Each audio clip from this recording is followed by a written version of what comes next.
The window looks out onto the car park. There's a slightly grubby curtain at the window, but I think we can open the window should we need to. Doesn't. Yes, we can. There we go.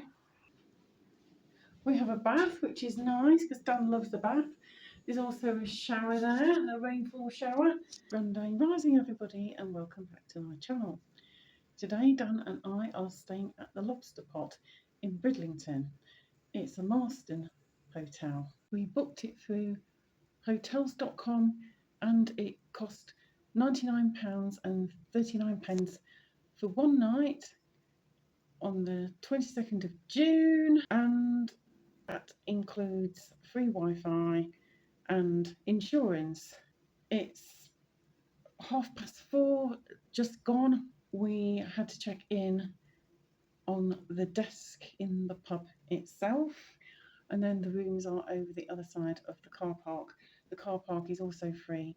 Dan just had to put in his registration number on the form. Now, we did get an email asking us to check in online, but we don't do that sort of thing. And I refused to sign up to the Wi-Fi because they wanted my date of birth. I'm not doing it.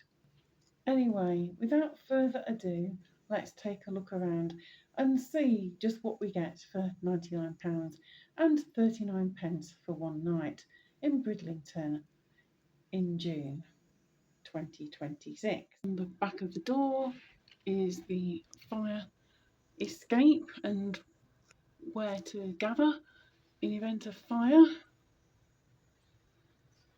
and a sign about irons and ironing boards. You can ask reception for one.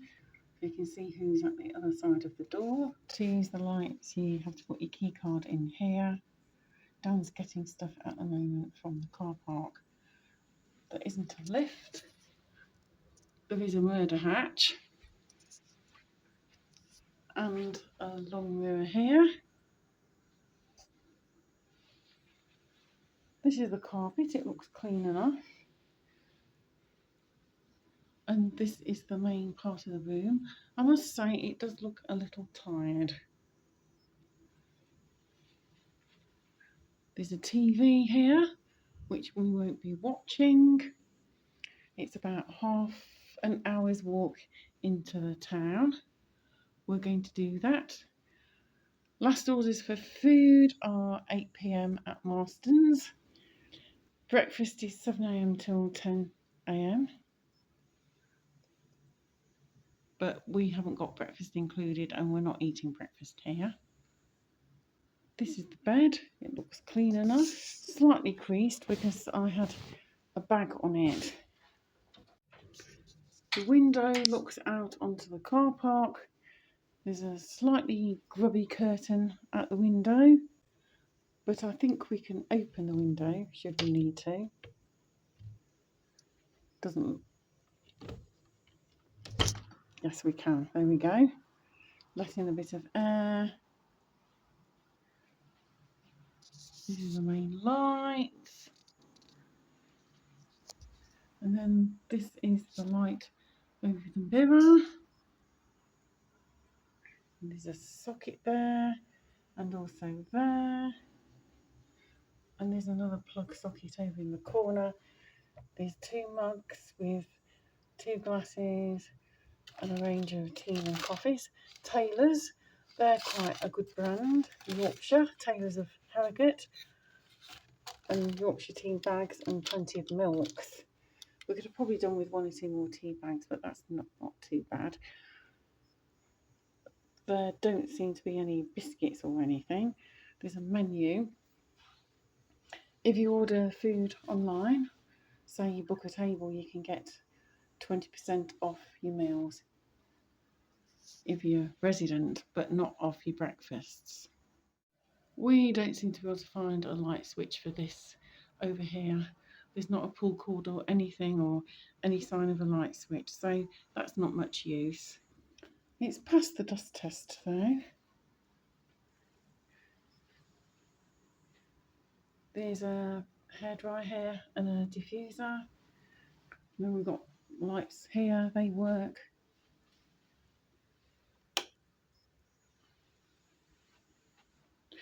Let's check the bedding.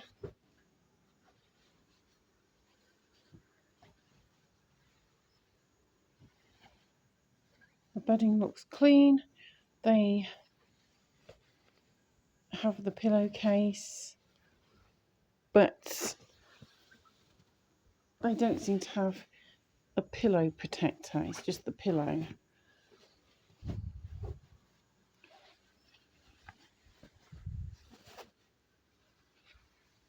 That looks clean.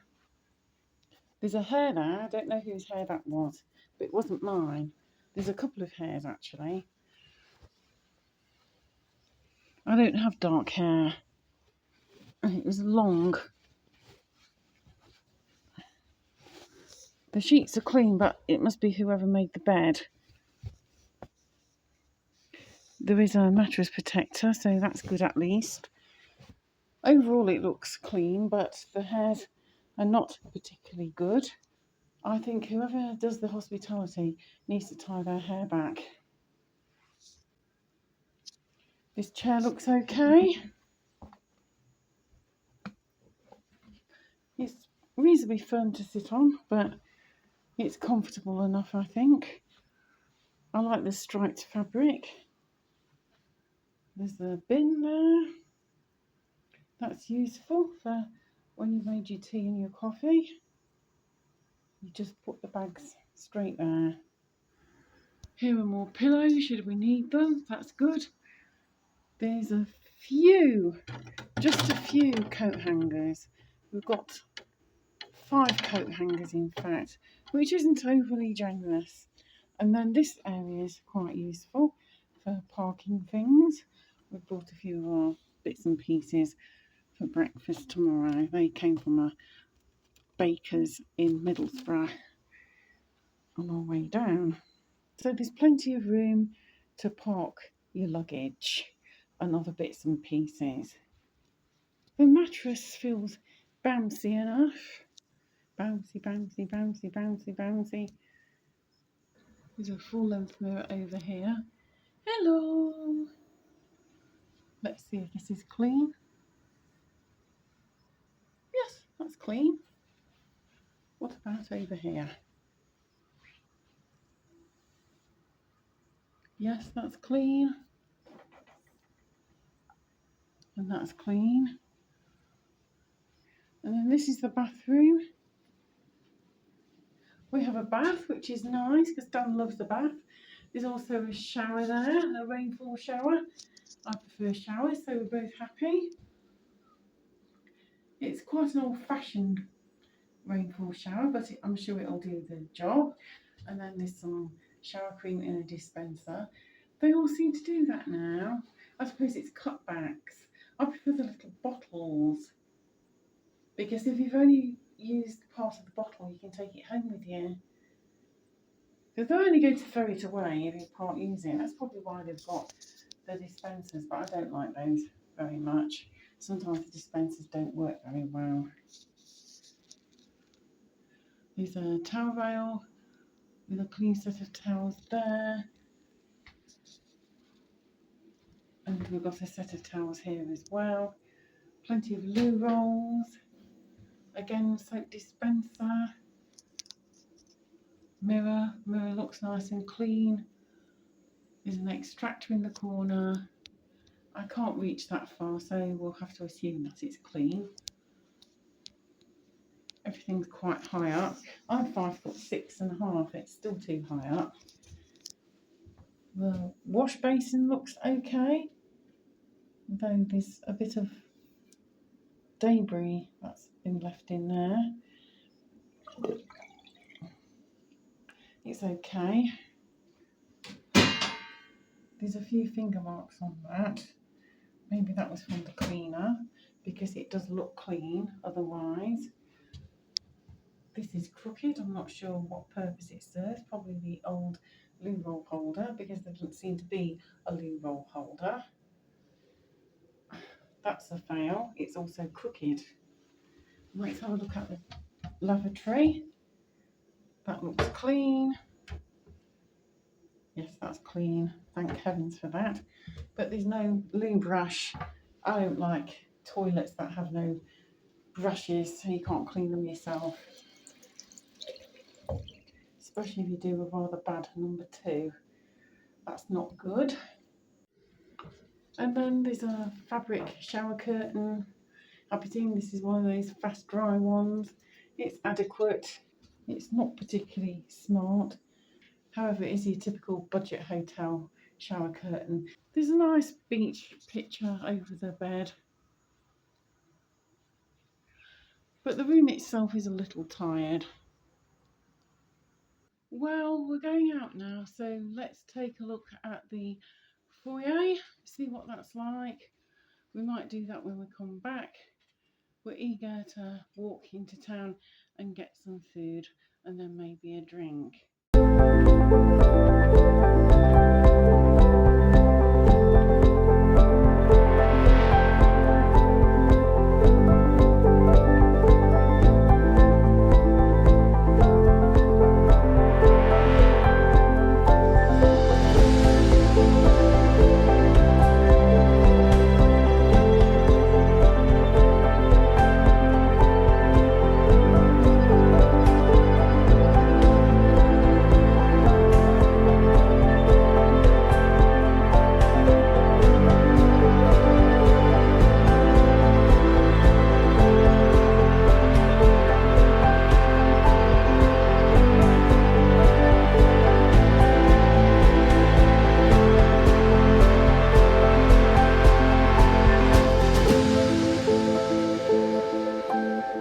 Dan and I are back now from our evening out. We had some lovely fish and chips and a drink. We found a nice little camera pub, so we went in there and then we walked back to the hotel. So we've had a good walk and got some donuts, the fried ring donuts with sugar. I must say the local shopkeepers are lovely. The gentleman who made the donuts was a lovely man, so we had a good chat, and then we went to the Marston's pub on the hotel complex and had a drink. And now I've had a shower, which was very good. The water's nice and hot, the towels are good, not scratchy, and I'm ready for hopefully a decent night's sleep. So I'll see you in the morning, and then depending on how I sleep, I will give my verdict. So good night. Well, folks, it's the following morning, so let's sum up. It's after 10 a.m. The checkout time is by 11. However, it's not very clear what we do to check out. There is a box you can leave your keys in, but I did receive an email last night telling us if we could check out faster. And then I received an email this morning about 10:30 thanking us for our stay. We haven't checked out yet. It's really not very clear. She didn't really say anything about it last night. It's confusing receiving all these emails through hotels.com. I've fallen out of love with hotels.com. I don't like all this online nonsense. Anyway, we're running a bit late because last night I had one of my funny turns. They don't happen very often, but I had one last night and I wasn't feeling very well. So let's sum up this room. Well, obviously, as I've already said yesterday, it's a bit tired and dated. There's no loo roll holder. It's quite a walk from the town. You can get a discount off food if you're staying here in the evening, but not at breakfast, which seems a bit odd to me. Because as a resident, you would hope that you might get a little bit off. Remember, anybody can have breakfast here. And it's quite a lot of money for a place that's half an hour's walk out of town. The town itself is quite pleasant. It's a little bit run down like Ramsgate, but the people are very friendly. We went in a lovely pub last night and we actually met somebody from up the road from us, which was nice. We had a little chat. And the fish and chip shop was lovely. People there were very friendly. And also the donut man. and we had a drink in the bar here at the Marston's Inn, which was okay, although there wasn't much atmosphere, it wasn't very busy. And the same morose woman was on duty at the bar, and the gentleman was a little bit morose too. So that wasn't the best experience. The bed is comfy. Apart from having a funny turn, I had a good night's rest. The room is a little warm. There was aircon that came on though yesterday evening. We put that off because it was a bit on the chilly side when we came back into the room. All in all, I think I would probably give it a 7 out of 10, notwithstanding the things that are below my expectations. It is quite expensive for what you get. A little tired. If there were better rooms and I was coming here again, I might stay in one of those if I couldn't find anywhere else. Anyway, what do you think of this place? Please let me know as usual down in the comments, and then please give it a like and a share. Subscribe if you wish to. Thanks as ever so much for watching. Remember that notification bell. I'll see you again soon for another one. Until then, bye for now.